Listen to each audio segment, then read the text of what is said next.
د بلد مبارکه سوره چې د قرآن عظیم الشان 90مه سوره ده په مکې معظمې کې را نازله شوې ده. شل مبارک آیاتونه لري. تلاوت او پښتو ترجمه یې له لومړي آیت څخه اورئ. بسم الله الرحمن الرحیم. د الله په نوم چې ډیر زیات مهربان پورا رحم لرونکی دی.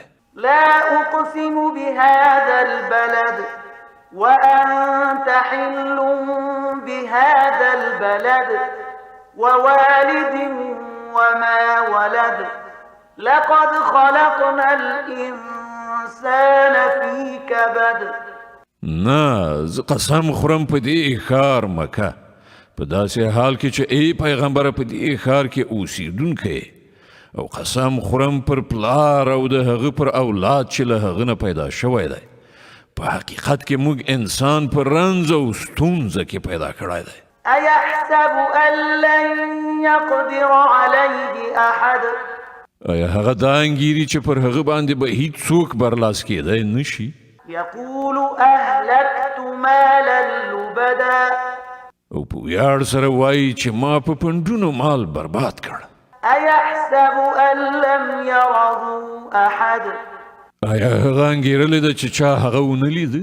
ألم نجعل له عينين ولسانا وشفتين وهديناه النجدين.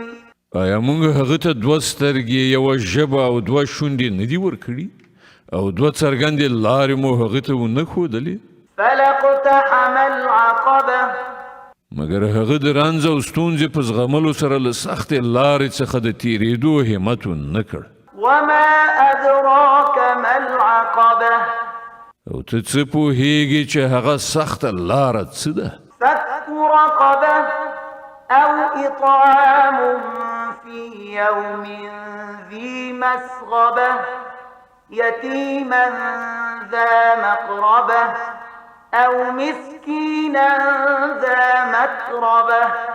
دغه لاره د چا غاړه له غلامۍ نه آزادول یا د لوږې په ورځ کوم خپلوان یتیم یا په خاورو ناست مسکین ته خواړه ورکول دي. ثم كان من الذين آمنوا وتواصوا بالصبر وتواصوا بالمرحمة أولئك أصحاب الميمنة.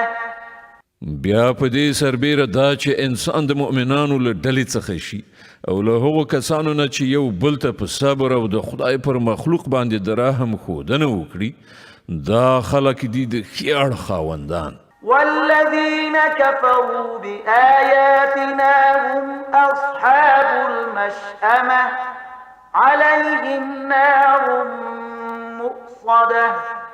او هغوی چې زموږ د آیاتونو له منلو نه انکار کړی دی هغوی د کیڼ اړخ خاوندان دي. پر هغو به داسې اور خورېدونکی وي چې ټولې دروازې تړلې دي.